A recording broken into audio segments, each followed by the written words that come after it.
Today is the launch day of Call of Duty Modern Warfare. Cool, super exciting. Since its announcement, it has had a lot of eyes and ears on it because that is what Call of Duty's marketing team does best, and for good reason, because it seemingly has a really interesting campaign and tons of new multiplayer content on offer. That being said, I don't think you should pick it up unless you're in camp number one. One is the hardcore Call of Duty enthusiast that is going to pick this up every single year without fail, pre-order it and get it on midnight release. I understand because this was me up until Infinite Warfare. Don't believe me, go scroll down my videos. So before you hover over that dislike button and leave that comment that's probably going to be really rude and hurt my feelings, camp number one, maybe just sit around and hear out what I have to say at least, but I know you're gonna buy it anyway, so whatever. Camp number two, you're probably like me, you're either an ex-Call of Duty enthusiast that played this every single year without fail. This may have been the only game you ever played, like it was for me, that's really sad. Or maybe you're just the casual game player that likes to pick up some Call of Duty here and there, maybe play some classic multiplayer or dig into a good campaign, which would understandably be why you're on the fence about this, because you're interested on that new campaign on offer, supposed to be really cool, and there's supposed to be a ton of multiplayer content. But while I got you here on the fence, before you click that buy and add to cart button, maybe just hear me out here before you go and use the gas to drive up to your local GameStop, Best Buy, Target, or Walmart. Get out of the car, let's push.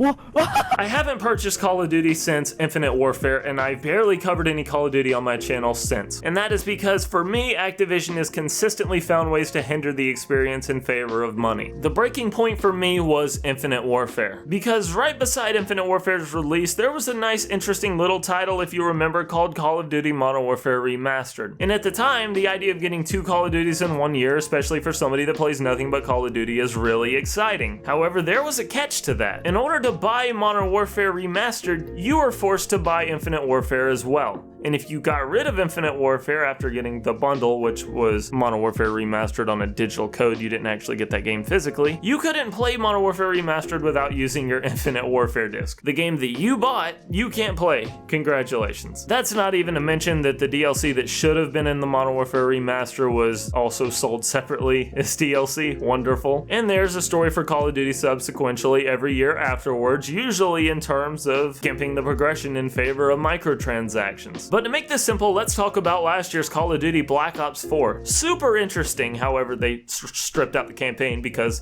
fuck you, you don't deserve one. Despite that fact, it was still getting great reviews and everything was looking up. It was Treyarch's Call of Duty. It was Treyarch's year to knock it out of the park. And Activision took advantage of this. After these good reviews came in, Activision launched more microtransactions and loot boxes that weren't present when the reviews went up day one. And I didn't play Black Ops 4, but from all of the news I heard it just progressively got worse throughout the year, with them gimping the progression system in favor of more microtransactions and season passes for a game that you probably already spent over $100 on in DLC, including the base game. Every single year, Activision, for me at least, has found a way to make the games less appealing. Even in the case of Black Ops 4 is proof, when it even gets good reviews, they still find a way to fuck it up. So if any of this to you sounds familiar, what the hell makes you think it's going to be different with Modern Warfare? Insanity is doing the exact same fucking thing over and over again,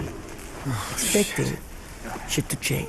And then I started seeing it everywhere I looked, all these fucking pricks, everywhere I looked, doing the exact same fucking thing over and over and over and over and over again, thinking this time is going to be different. Like I said, if you've been playing Call of Duty consistently every single year and none of this bothers you whatsoever, this video does not apply to you. But if you've been on the fence and you're hoping for things to be different, let me be the first to tell you, they're probably not going to be. They say the best way to vote with your voice is with your wallet, and I have been doing that since Infinite Warfare. And if you want things to be different, I strongly encourage you to do the same. But here is the most important part of the video, and I want you guys to hear me out here. All of this being said, believe it or not, I'm not telling you to not play Modern Warfare. I'm telling you to not directly support Activision and tell them this is okay. Because when you buy this game for $60 and you buy it day one, from that point on, they don't care about your voice because they've already gotten your money. At this point, they can add in any patch or update they want to screw the game up, and it does not matter to them what you think. But if you're like me, you're still interested in Modern Warfare, you still want to play it, there's good news for you. First off, if you're on console, go rent it from a Redbox. I just picked it up myself and I'm going to play it through the entire entire weekend. I'm gonna get my Call of Duty fix. I'm going to dig into the campaign, and it's gonna cost me,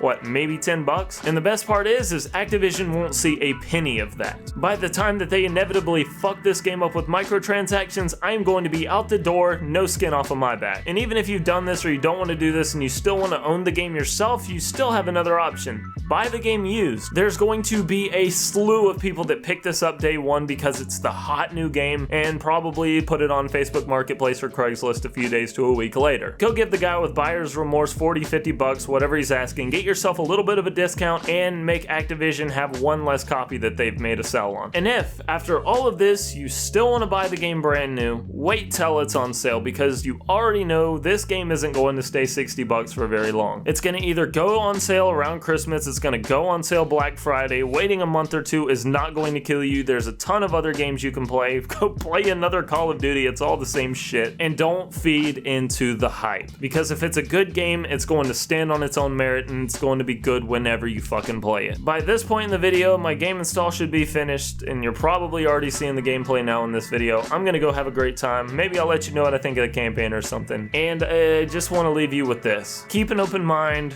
Don't give money to the things that you don't support. Speaking of support, thank you so much to Brady and Exeat for the Patreon donations. I've already bought the physical items that I'm going to be using in a video. Don't want to spoil it here. Just know it's going to be sweet. Stick around for that. If you want to support that, it's down there in the description. Hopefully I'll see you in the next one. Thank you guys for watching. It's been T, and I'm out. Woo! That's a wrap, baby.